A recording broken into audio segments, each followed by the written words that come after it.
This is Mark Stern from Capitol Hoops. I got a very special guest today, a bit of a blast from the past, someone that we covered back in graduated high school in 2017. This is Brandon Simpson, former Seneca Valley star, but he might be more known now for what he's done on ESPN with Slam Ball. This is from the undefeated mob team, Brandon Simpson. Brandon, I appreciate you taking a little time out of your day to catch up with me and talk about your latest endeavor. Of course, no problem. Thank you for having me. Thank Yeah, you. for sure, for sure. So we'll get into slam ball a lot, but I just want to kind of recap kind of our relationship and the time that we kind of spent together back in the day. So, like I said, you graduated Seneca Valley in 2017. Is that right? Yep, 2017. And you were a part of a couple really good teams at Seneca Valley. Brian Humphrey, now the Damascus coach, was your high school coach. Um, you guys made it to University of Maryland to the state semifinals back to back years. I guess that would have been Yeah. 2016 and 2017. Uh, Yep.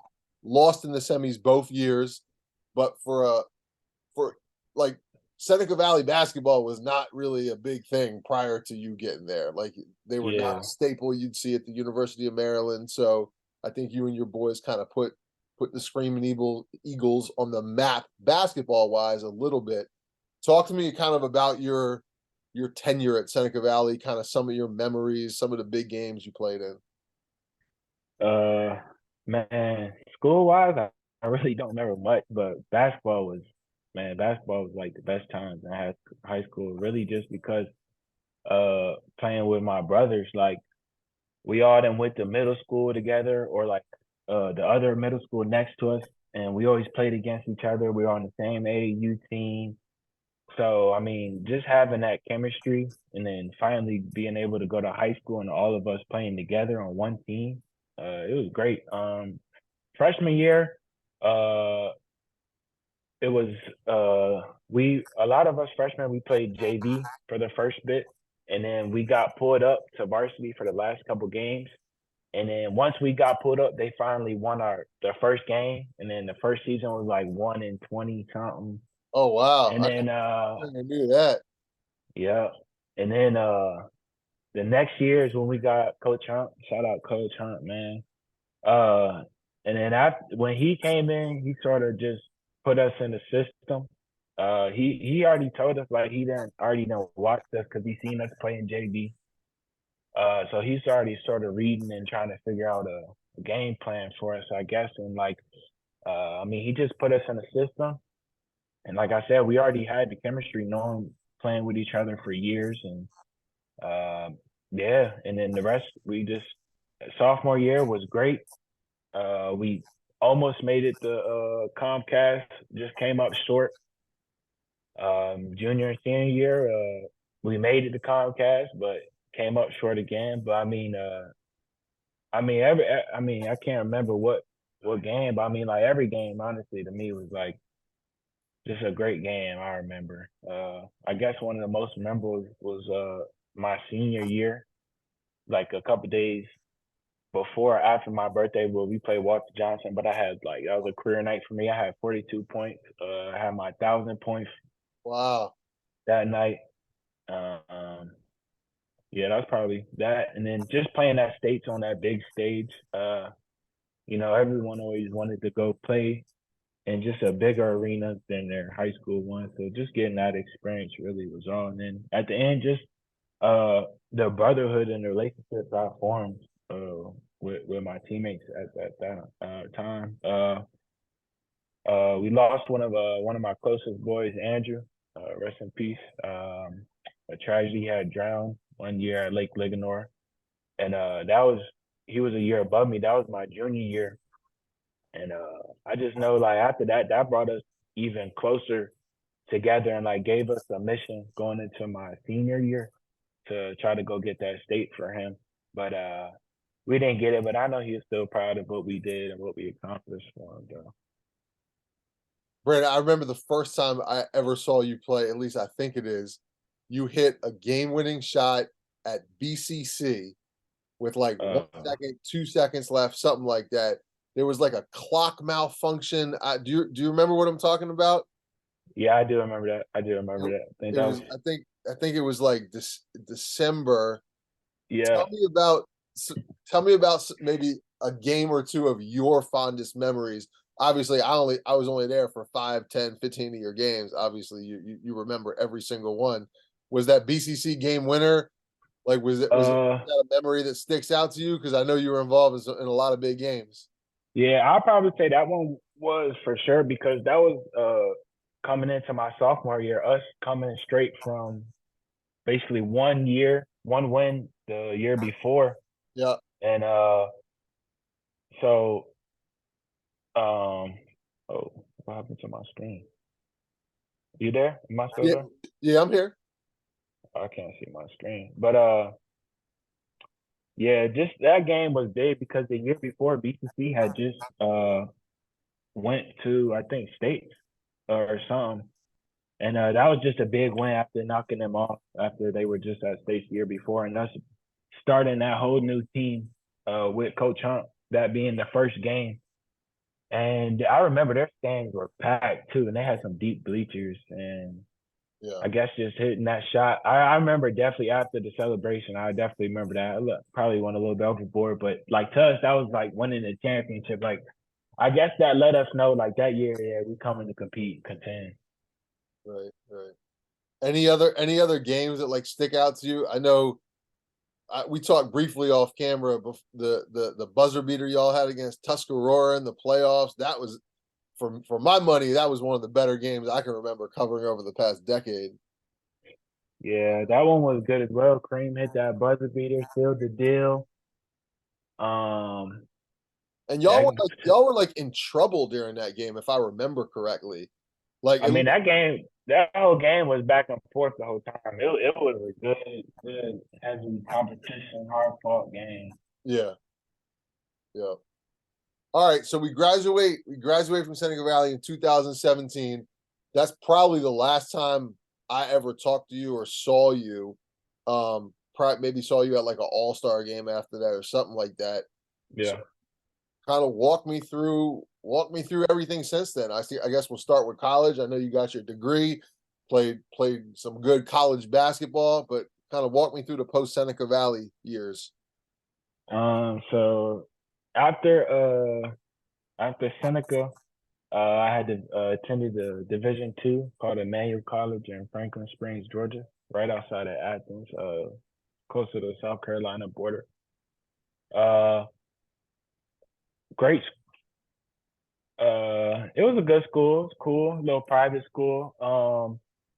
Coaching wise, though, I think that was probably the one of the best set of coaches that I had in my life. I guess, especially at the time that I needed. Definitely helped me mature off the court, helped me grow as a man. Um, Basketball was great as well. One of the best Division II programs.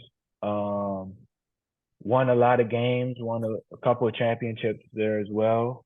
Went to the dance 2 times. Played in the March Madness tournament. Uh, we go to Sweet 16. I think we went to Sweet 16. Um, got my college degree in sports management. Um, I actually went there for 5 years. I did my four years, got my degree, and then my fifth year because COVID happened, they gave a 3 year exitability. So I had went back and played again. Nice. Um, and college was good as well. Over there was like a brotherhood as well. I could say that about every I guess close team I've been on. We won championships like from high school to college and to even slam ball. Like it's weird. Like it just all became a brotherhood with all those teams, and I feel like that's the most important with all teams. If you don't have no chemistry and Hmm. brotherhood, it's not. At the end of the day, when it's time to go to war, you don't really know what's gonna happen. You're not on the same page.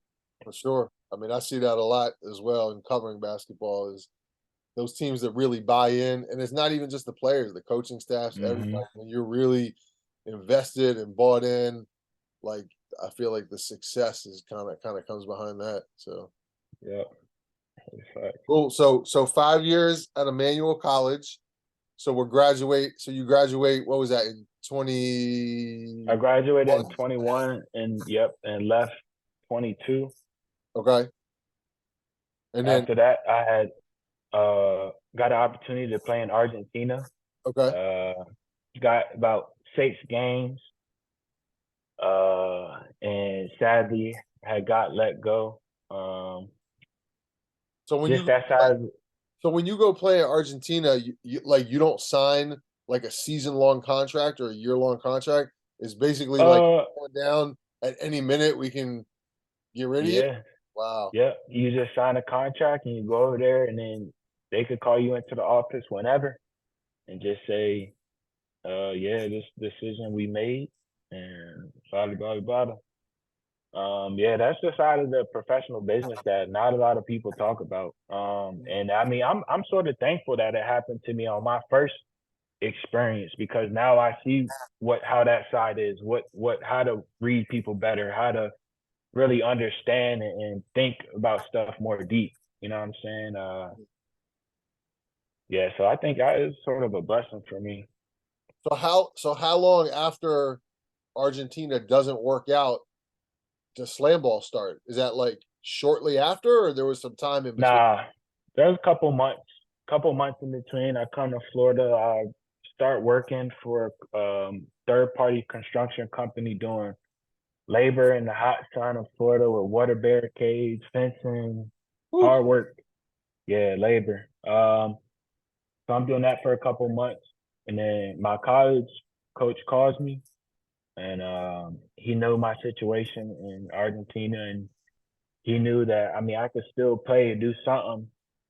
So he knew Rob Wilson was one of the uh, CEOs over there at BP at Slam Ball, and my coach called me. He was like, "I think this is something you should do. It's basketball and it's football as well." Because he said how physical of a basketball player I am. I would always have like 4, damn near 5 fouls. So You didn't play football at Seneca Valley, did you? nah, I Okay. stopped. I stopped football going into high school. Okay. Like I wanted to play football at first, but high school, that's when I started playing basketball all year round. Gotcha. I like competing, so it's like as many games as I can play and win, I want to do it. Gotcha. Football, you gotta wait. You gotta wait once a week. Right. I can't do that. I'm trying to play. I'm trying to compete. I'm trying to win. You know. Yeah. So So you get yeah. so You go say ahead. So, what? so you got a call from I guess this is Yeah, your I got to. college coach's friend, and then what? And Yeah. then what? Like, were y'all kind of negotiating, or you were trying to hear So out? no. So at first he's like, look, I got the slam ball gonna come back in a couple months.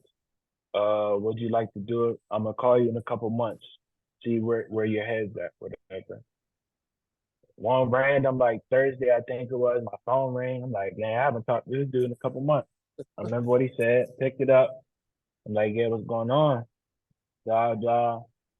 He's like, I want to bring you out here. It's like a couple days. I only got like a couple days. Like, Bring you out come here. out I think here. when you, out here means Vegas, right? Yeah, he was already in Vegas. So the week before I got there, they had 24 people come out a week before and was already going through basically like the trials, learning. They're making them like the little test racks, like seeing when the other people come in, how we gonna train, how we gonna run it, blase, blase. Right. So I was in the second group of people, which everyone else had came in with, and I just went and tried the sport, learned everything, uh, and yeah. So at what point did you find out that ESPN was involved? Because I'm sure for a lot of athletes, when they hear this is going to be televised, like that kind of stamps it, right? Like, oh, maybe this is like legit Yeah. shit, right? So when were you made aware of that? So there was talks about before, like we already know some TV station was gonna pick us up. There's talks about it. But I would say the first couple of days I got out here, that's when I heard it was gonna be ESPN, but they couldn't say nothing until they finalized the deal. Yeah, yeah. So I found out, I mean, pretty quick, I guess. I mean, when everyone else did, I guess, out here.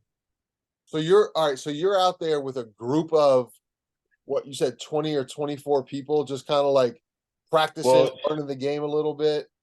nah, so the week before I got out there, 24 people got sent out before. 24 players got sent out before. After that, I think maybe like 50 other people, we all got sent out as well to go try out. So total, it's like, I don't remember how many people was. It was supposed to be like 70 something, but I don't think everyone showed up. It was supposed Okay. to be like 70 something for the tryout. And then after that, it was just like a combine draft. Yeah. The first week we learned a lot about like safeties on the tramp, how to jump properly, how to kill your bounce, how to bail out of falls, how to just all types of safety things on the tramp.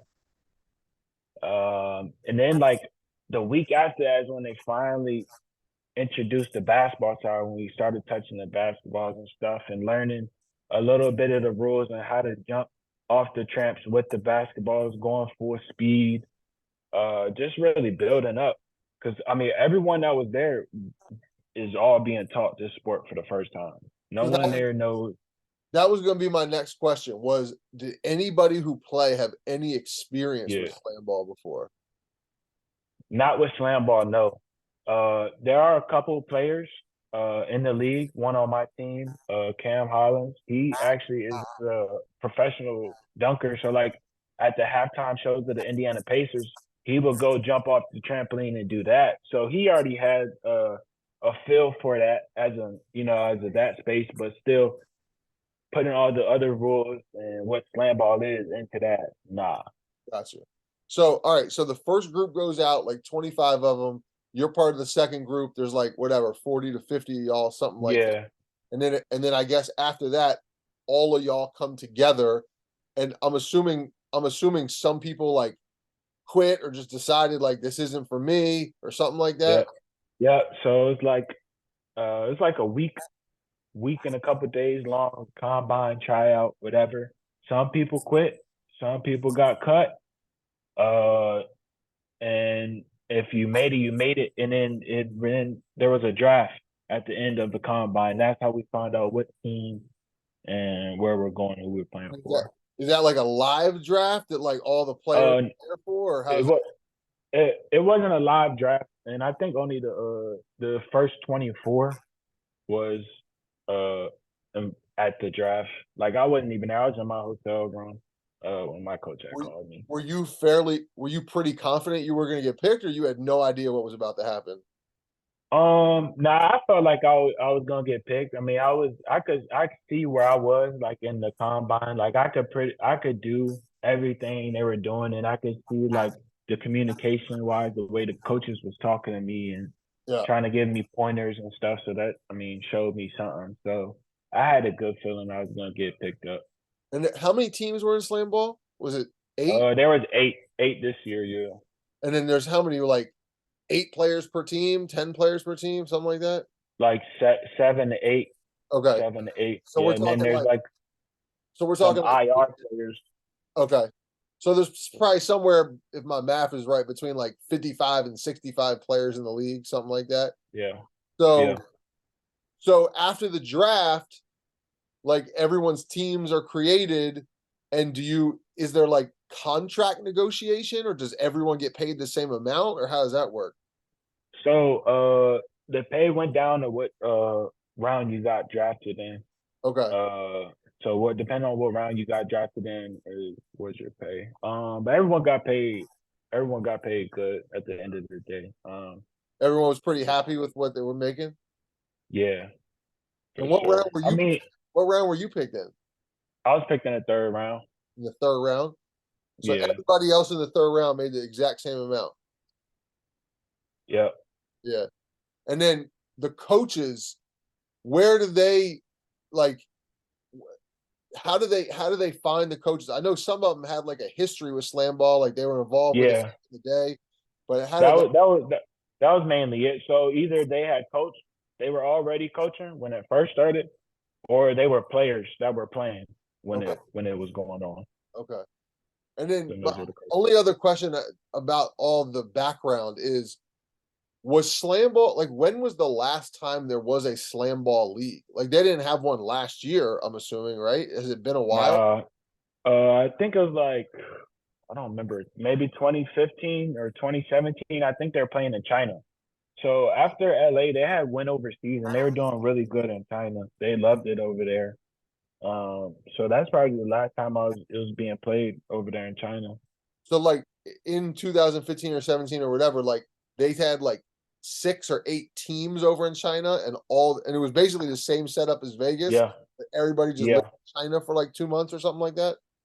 yeah. Okay. Okay. All right. So how long from the time the draft goes down is it till your first game? You got like a few weeks to kind of. Nah, not even. I mean, it's crazy. Like all this is going down so quick, man. We get flown out, we get 2 weeks to train, and then I think we got like a week of team practice and camp, and then first game, boom, live TV, ESPN. Wow. And where uh, have y'all living at? I'm assuming you're in some hotel. no. So we had team Airbnb houses. Okay. So we're all with our teams. Where were those at? In Vegas or somewhere? Yeah, in Vegas, through different parts, teams was spread out. Nice. So there's what, 8 of you, 10 of you living in a house, something like that? Uh, yeah. So every team but our team sadly got 2 Airbnb houses.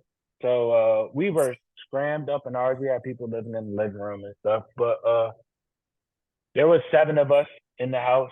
But I guess that was sort of a good thing because that made us even closer, which helped us out in the long run. Because the mob, we did everything as a family. Like we everything we did, we all went together as a family. We did a lot of activities, ATV riding, went to the movies, we went to the mountains. Uh, anything adventurous like we could do, we all wanted to do and do it together. Like we ate dinners. Shout out Chef Cam, Cam Hollins on our team number 3. He would always be chefing it up for us, making sure we eating good. Um, so yeah, it was just all 7 of us in the house. Every other team got about 2 houses, 2 rental cars and stuff, and it was spread out, but it was cool. It was still a blessing. So when obviously when most people think of Vegas, they think of the parties, they think of the kind of like the crazy stuff that goes on. Are y'all like going to the club and like doing the whole Vegas thing, or is it more just kind of like focus on slam ball, kind of Yeah, normal life type situation? nah. I mean, that just sort of shows why what we did is why what we did. I mean, we went 18-0. We weren't really partying and doing stuff like that. Like we were really locked into slam ball. Like we were always watching film, seeing how to get better. Yeah. I mean, it was like right after the game, we would go home, we would eat, and we would watch the games about 3 times. The games we just played about 3 times. And this We was go to just sleep. and this is something like y'all wanted to do. It wasn't like the coaches were, Yeah, you no, gotta watch yeah, no, this. no, no. We're doing it without our coaches. Our coach, he came over, watch film often as well. But like without him, we was already on top of the film. Like we wanted to get better. We wanted to literally be the best handball team ever. So it's like there's only one way to do that and just really lock in and hold each other accountable, which is another big reason why we did what we did. What were the ages? I mean, sorry, the ranges of ages of players on your team. Like how, just ballpark Yeah. idea. Like the youngest guy and Uh, the oldest guy were how far apart? it was, I think it was like 22 to 33. Okay, so it wasn't too Yeah. much of like a, like everyone. It wasn't too much of like a crazy difference where people Yeah, were like nah. in their own worlds, right? Okay. Yeah, nah, not really. Everyone's about the same. So your first game of slam ball, do you remember like who it was against? Do you remember like? Yeah. The first game was versus Rumble, and we had the first game on ESPN too. So at the beginning of the game, like coach told us it was gonna be a bunch of jitters and scrambleness because It's our first game. People are here. It's on live TV, a lot of that. So it started slow, but I remember towards like the second quarter, we started really pulling away, and then we ended up winning by like 30 or 40, and then we still got like cussed out after the game by our coach because he was pissed we didn't, execute and do better to what we should have. But that's like another thing. Like even the coach BK, he knew how good we could really be. Like he's been coaching slam ball for 20 years, and he told us like from the beginning this would probably be the best slam ball team like ever. Like I've seen slam ball and I've seen what you guys can do. So if you guys just buy in to the system, which we had, and just lock in and give it your all, then good things is gonna happen. So it's one thing for a coach to say that. It's another thing for a team to truly start to like be like, oh damn, maybe he's actually right, right? Like I'm sure a lot of coaches out there from like a motivational perspective or whatever, they're trying Yeah. to get confidence in their guys, they might say things like that. But at what point in the season did you and or the team start to be like, yo, we've won a lot of games in a row and like we really could be like as good as coach was talking about? Um, I think it was like even before that. It was like the first day we all moved into the team house. It was like we met. It was like weird. Like we knew each other longer for then literally like the couple hours that we've been in the house. So I guess that feeling, then going into our team practice, uh, everyone being coachable and taking accountability of like their mistakes or stuff they need to get better at. I think that, and then I just think any team, if it's a player led team rather than a coach, is going to be makes it 10 times easier for the coach. It's going to be 10 times better for the team. So I think all of us wanting to be a leader, wanting to be better. I don't know, from just connecting that day one, wanting everyone to be the best person they could be on the court, sort of gave us that feeling like we're just gonna come out and compete. We're dogs, and we're just gonna see who wins at the end of the day. Like we never, even when we were 6-0, 8-0, we never. Them games is over. It's over. We're on to the next now. What do we have to do for the next game to continue to win? Like Coach even said, he don't care about if we went undefeated or not. We just wanted the first or second seed, so at the time playoff comes, we get a bye, so our bodies can get rest. That's about it. We was never about 8-0, win all these games. It's really about the end goal, the end mission, and what's next.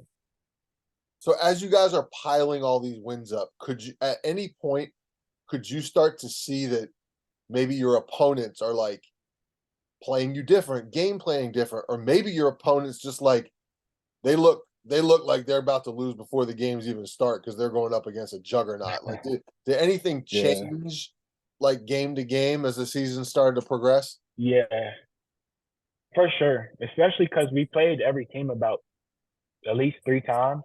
So Yeah. I mean, they had to try to figure and do something else different to stop us. But I don't know. They tried all different types of different looks, schemes. Different all things, but just didn't work. And especially we had Gay Smith, best stopper, man. He just doesn't have it. Like it's hard to score on him. So it's like our offense, and then him holding it down on the other end. It's hard to beat.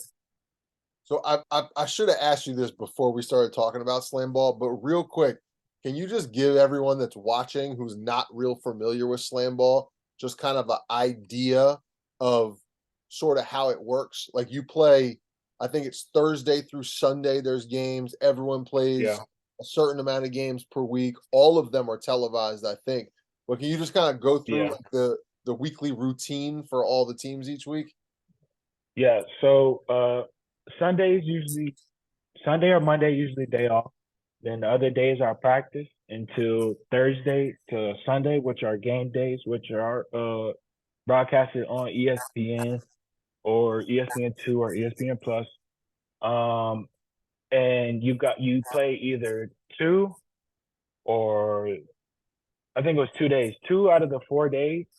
And how it is you have a game, but if you win your first game, you get to play in the second game, which is the main event. So there's 4 teams.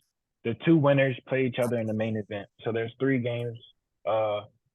Each day, how Vegas is, each show is like 90 minutes. So that's why they put 3 games. You can watch 3 games within the 90-minute show selection. So you got the first game, second game, and the main event, which is yeah. So if you win, you play again in the main event. So y'all played more games than anybody else, I'm assuming, because you played in Oh every yeah, event, right? we played more games, than everyone else.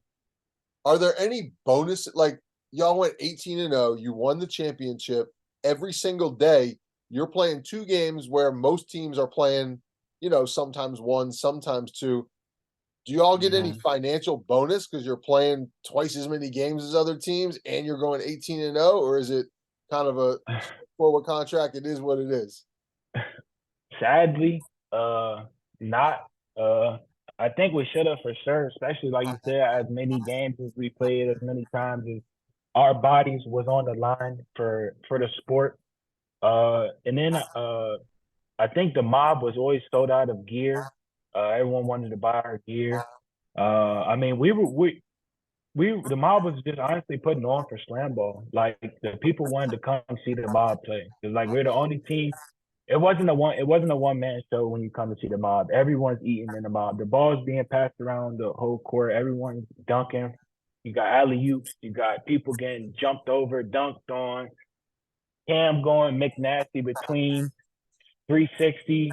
You know what I mean? It's just I think we should have got some more, but no, we didn't. I think there was a person who won the dunk contest got a little bonus or something, but I don't know. I definitely think we should have got some more. Well, maybe you got a little leverage going into next year coming off that 18-0 season. Yeah, I know the mob already has sit downs. We're gonna have to have some sit downs in the front office, man. So y'all go into the playoffs, obviously undefeated. I remember watching the playoffs on TV. They did the little coin flip thing, and y'all had to play second, which is obviously not what you want because whoever plays second is at a pretty big disadvantage because they don't get a game Yeah. off to kind of recuperate, relax, kind of dial back in. So going into the playoffs, like you see in professional sports from time to time, like in the NFL, like a team will run the table for the regular season, and then the Yeah. playoffs start, and like they just can't close the show. Yeah.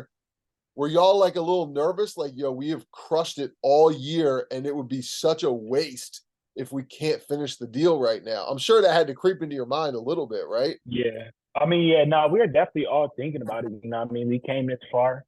Our end goal and journey is right there. We can't come up short. We all knew that. We all were thinking about it, but we didn't let that affect us. At the end of the day, every day we wanted to get 1% better. So if we were doing that, we weren't worried about anything. Yeah, nah, I just I forgot what I was about to say. Nah, I don't remember, man. So, all right. So we get to the championship game, and y'all Yeah, absolutely destroy your opponent. I mean, yeah, you were up like close to 40 at one point in that game, I want to say.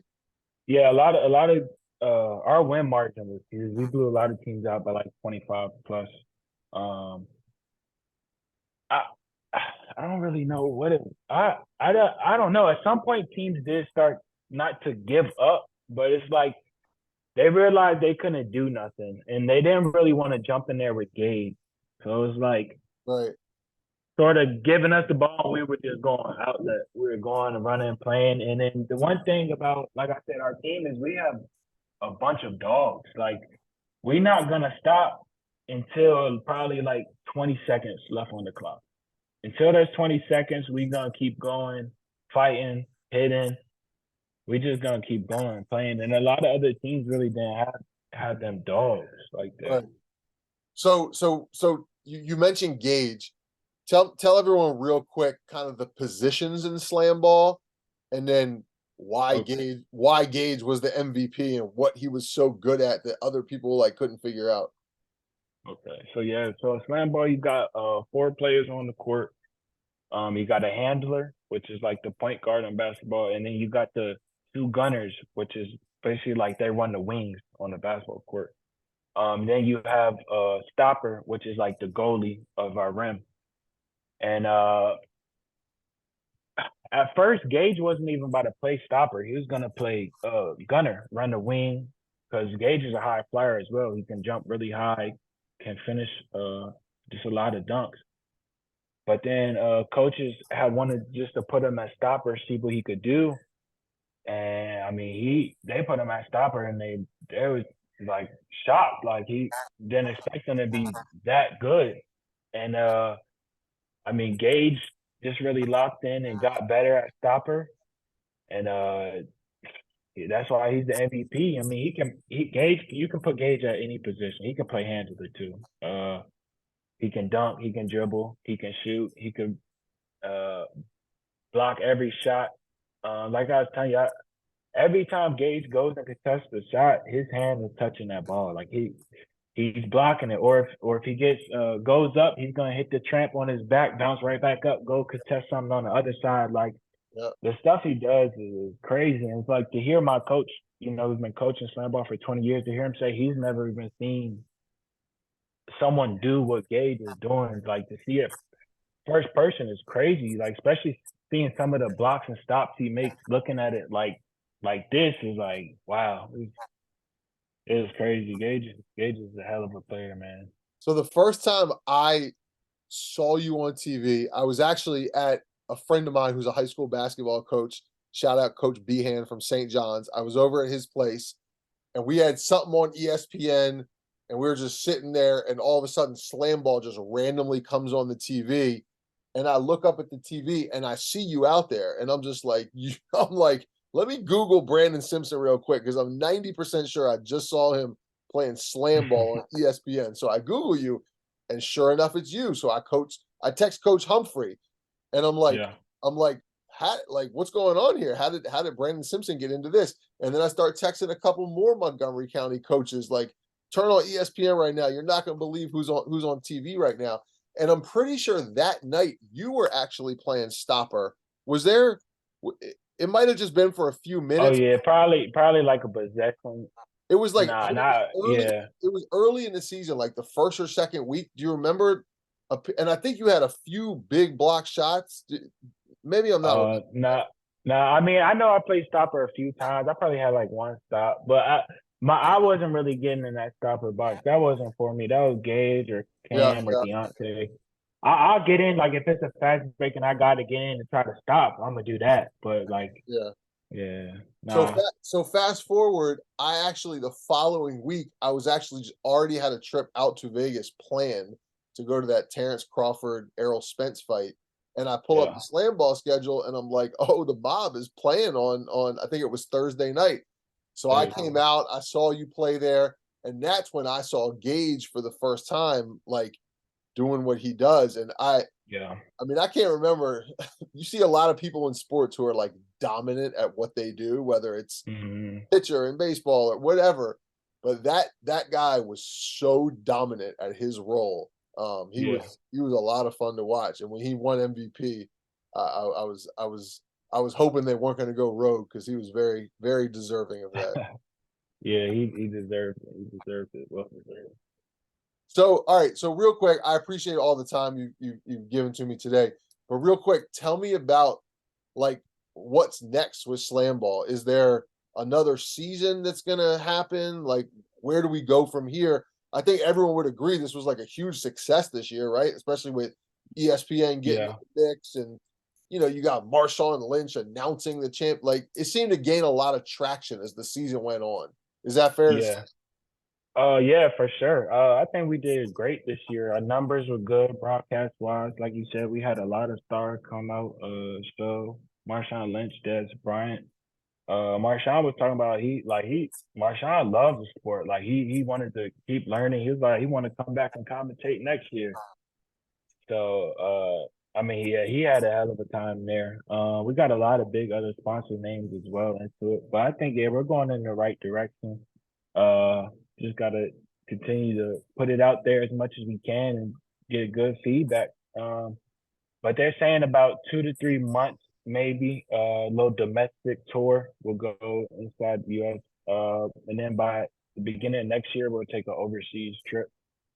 But we're definitely gonna go play back in Vegas again next year for a longer series though, instead of how short it was this first one. And so when you go on these trips, you're talking about like the whole league, like all 8 teams going and basically doing something similar to what you did in Vegas? Uh, Like yeah, all-star I don't team. think it'll be all 18. I think it'll be a few. Okay. Probably the top teams. Because I don't know how really long these are gonna be. So I really don't know. Honestly, we gotta wait until we hear. And then whenever you do go run it back in Vegas for a new year, I'm assuming like the mob is it like the teams don't stay together. There'll be like a new draft and a new whatever, I would assume, right? Man, we don't know about that either, but we already been saying they can't break the mob up, man. We like the Warriors dynasty. We still trying to continue the history for it. So it's like Well, good luck with I that, hope they man. don't break us up. I'm sure the ratings would be through the roof if the mob was back for another run, but I don't know how eager more teams would be to come out there and taste that ass whipping anymore. Hey man, we just in a system that works, man. We ain't doing nothing special, nothing crazy. We just in a good system with a good group of guys, a good set of coaches, and just put all that together, man. A lot of good outcomes come of that. For sure. Well, Brandon, Yeah. anything else? Anything else you wanna mention? You want to talk about? It's been a lot of fun catching up with you, and I'm glad to see you're really doing well after not talking to you for 6, 7 years. Yeah, no, I'm doing good. I appreciate you checking up. I know you're doing good as well. Congratulations on your baby. Yep, appreciate Doing it. bigger things over there. Capital Hoops still bossing, doing good things as I knew it would. But other than that, nah. Just like I do see slam ball wise, just like for me, a lot of people don't. I think it's not really watching on TV is different than seeing it in person. Seeing Agree. it in person, you get that you feel it like everything that's happening. You feel the oohs, the ahs, the big hits, the big dunks, the crazy blocks. Uh, I think that's where hopefully we can go on tour and we can get more people to come and actually see it. As well as continue to explain and teach everyone the rules as it is a little confusing, but once you get it, you get it. It's really not. But I think the more we can get it out and the more people see it in person and see how entertaining it really is to see in person, I think that will help as well. Cool. Well, thank you, man. I can tell you're really passionate about this, and I'm really happy you found something that you really enjoy and kind of believe in. So nothing but success on the slam ball front. And we'll stay in touch and maybe do this again after another chip next year. Oh yes, sir. We will running it back. All right. Thanks, Brandon. Appreciate it, my man. All right. Thank you. All right.